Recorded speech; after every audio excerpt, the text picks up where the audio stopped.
మనం చేసేటటువంటి పండగలు కూడా ఒక క్రమంలో వెడతాయి, దానికి ఒక అందం ఉంటుంది.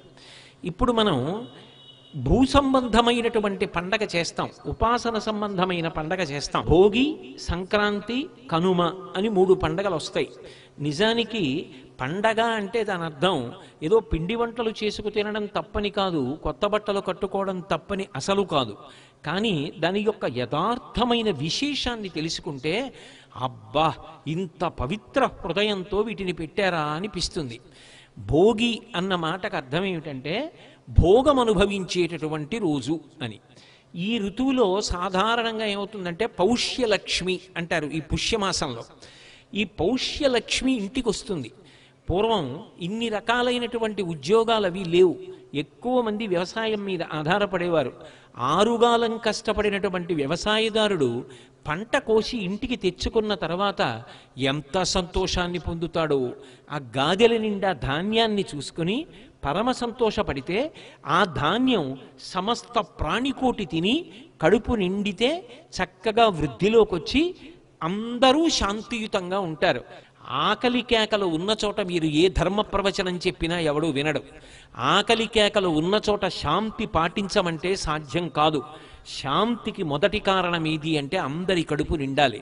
అందరి కడుపు నింపగలిగినది ఎవరు అంటే అన్నపూర్ణ. ఆ అమ్మవారు కడుపు నింపాలి. భూమి కొలత మారదు, కానీ ఎన్ని కోట్ల మంది పెరుగుతున్నా ఇంతమందికి అన్నం ఎవరు పెట్టాలి అంటే ఆ తల్లి పెట్టాలి. ఆ తల్లి అనుగ్రహం కలిగిన నాడు అందరూ కడుపు నిండుగా సంతోషంగా ఉంటారు. పౌష్యలక్ష్మిగా తల్లి రైతు ఇంటికి వస్తుంది. రైతు సంతోషంగా ఉంటాడు. అమ్మయ్యా, ఈ ఏడాది పంటలు బాగా పండాయి, మన అందరం సంతోషంగా కడుపు నిండా అన్నం తింటాం అని ప్రజలందరూ సంతోషంగా ఉంటారు.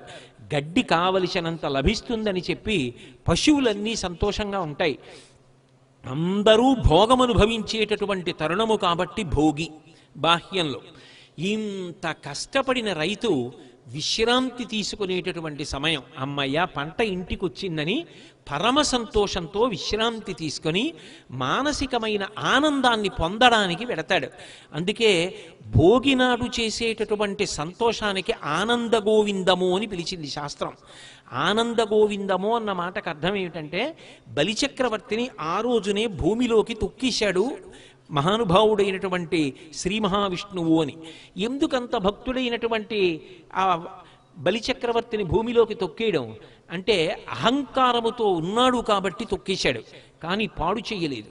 పాడు చేయకుండా భవిష్యత్తులో నీకు మళ్ళీ ఇంద్రపదవిని ఇస్తాను అని చెప్పి ప్రమాణం చేశాడు. ఆ విషయాన్ని జ్ఞాపకం తెచ్చుకుంటారు. అంతటా ఉన్నవాడు పరమాత్మయే అని జ్ఞాపకం తెచ్చుకుని అందరూ కలిసి పరమ సంతోషంతో చక్కగా వైదికమైనటువంటి ఆటలన్నీ ఆడుకుంటారు. రైతు సంతోషాన్ని పొందుతాడు, లోకమంతా సంతోషాన్ని పొందుతుంది. అందుకని భోగి.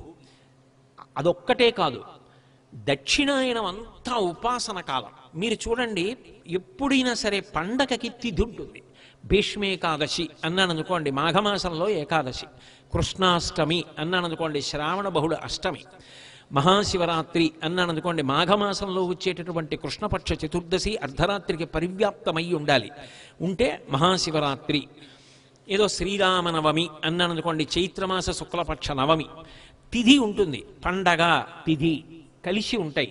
భోగి ఎప్పుడు, ఏ తిథి నాడు ఉండదు. ఎందుకు భోగికి తిథి ఉండదు అంటే దక్షిణాయనం ఏ తిథి నాడు పూర్తయిపోతుందో అది భోగి. దానికి ఒక్కదానికే మినహాయింపు పంచాంగంలో. అది తిథితో చెప్పరు. ఎందుకు చెప్పరు అంటే దాంట్లో ఒక రహస్యం ఉంది. భోగి పండగ నాడు ఏం చేయాలి? భోగం అనుభవించాలి. పొంగల్ పొంగల్ అంటూ ఉంటారు. మధుర పదార్థాలు వండుకు తింటారు. మధుర పదార్థం వండుకు తినడానికి ముందు ఏం చేయాలి? చేదు పదార్థం తినాలి. అందుకే ఉగాది నాడు ఏం చేయిస్తారు? చేదు పదార్థం తినిపిస్తారు.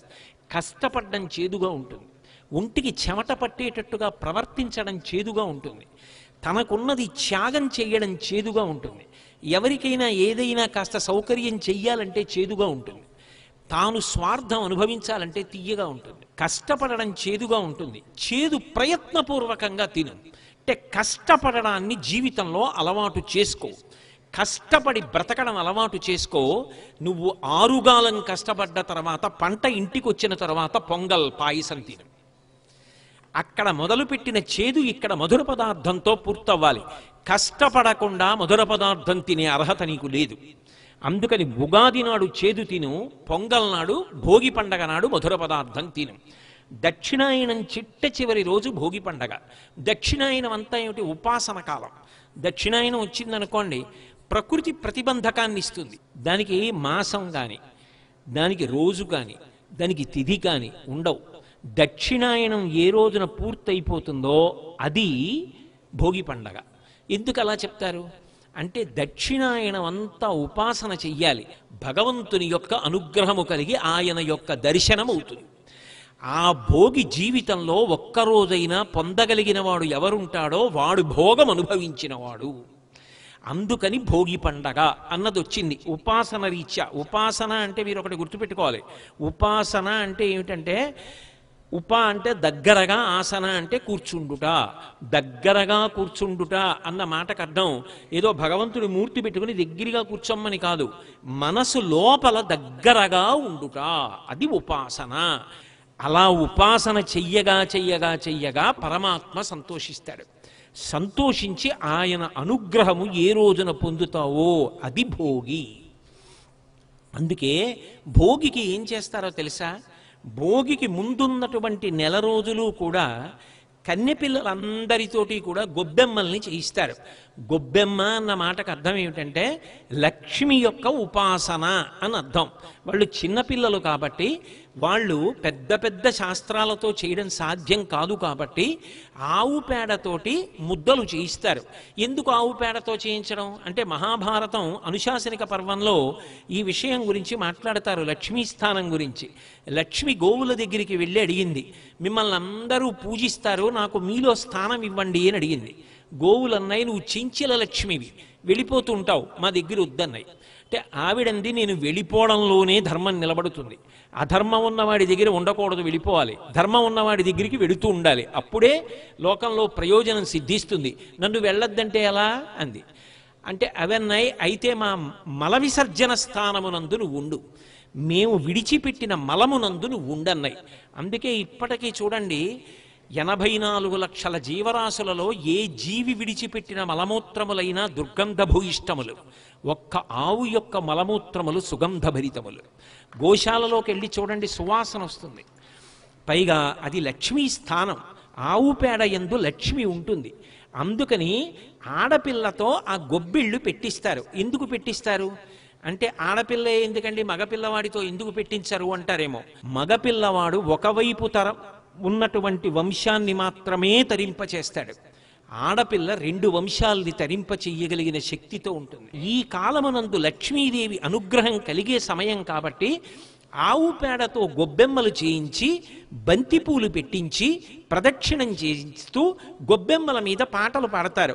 ఆ పాటలలో వాళ్ళు సంతోషాన్ని పొందుతారు. భోగి పండగకి ముందు ఈ గొబ్బెమ్మలన్నిటినీ కూడా కన్యపిల్లలతో పూజ చేయించి ప్రతిరోజు తల్లులు పులగం వండి నైవేద్యం పెట్టించి ఆ పులగాన్ని పెడతారు. కన్యపిల్లలందరినీ పిలిచి ఈ గొబ్బెమ్మలకి పూజలు చేయించి పులగం సైంధవలవనంతో ఈ పాళ్లలోనే ప్రతిరోజు వండించి అందరికీ ప్రసాదం పెడుతుంటాం. ఇవన్నీ తిని ఆడపిల్లలు చక్కగా సమాజంలో వృద్ధిలోకి రావాలి అని చెప్పి అందుకని పులగం పెడతారు. ఈ ఎండిపోయిన గొబ్బెమ్మలన్నింటినీ భోగి మంటలో వేసేస్తారు.